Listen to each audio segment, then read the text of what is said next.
Он думал, самое страшное уже позади. 4 сложнейших операции, реанимация и главная встреча с жителем Абхазии, куда Тимур Салимгариев приехал с друзьями насладиться природой и отпуском. Неизвестный пришел в ресторан при пансионате и принялся приставать к дамам туристов. В ответ на отказ достал оружие и выпустил целую обойму в их спутников. Александра Филояна – это второй пострадавший. У него была угроза ампутации левой ноги, и Тимура экстренно госпитализировали. У обоих тяжелые огнестрельные ранения, раздроблены кости, коленные чашечки. И пока они в больнице боролись за жизнь, их близким пришлось в интернете отбиваться от недвусмысленных угроз, большая часть из которых заканчивается фразой, цитата, «ходите и оборачивайтесь». Люди пишут, что скажите спасибо, что вам не прострелили головы, что вы сами виноваты, что нужно было вообще там молчать как мыши, вести себя тише, ниже травы, там ничего не делать и падать на колени, просить у него прощения из-за того, что такой султан с пистолетом к нам подошел.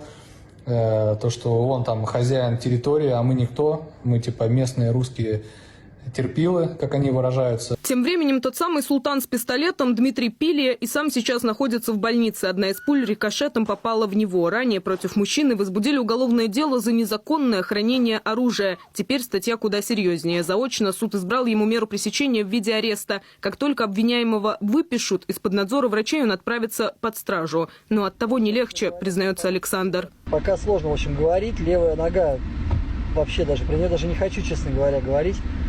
Потому что левая нога задвигается не раньше, чем через полгода.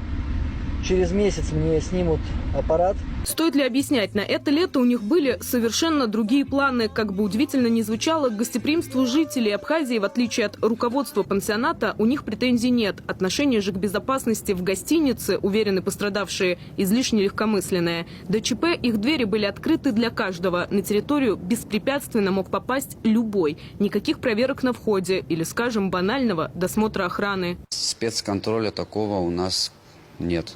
Да, его просто визуально посмотрели, спросили, куда, в каком направлении идете.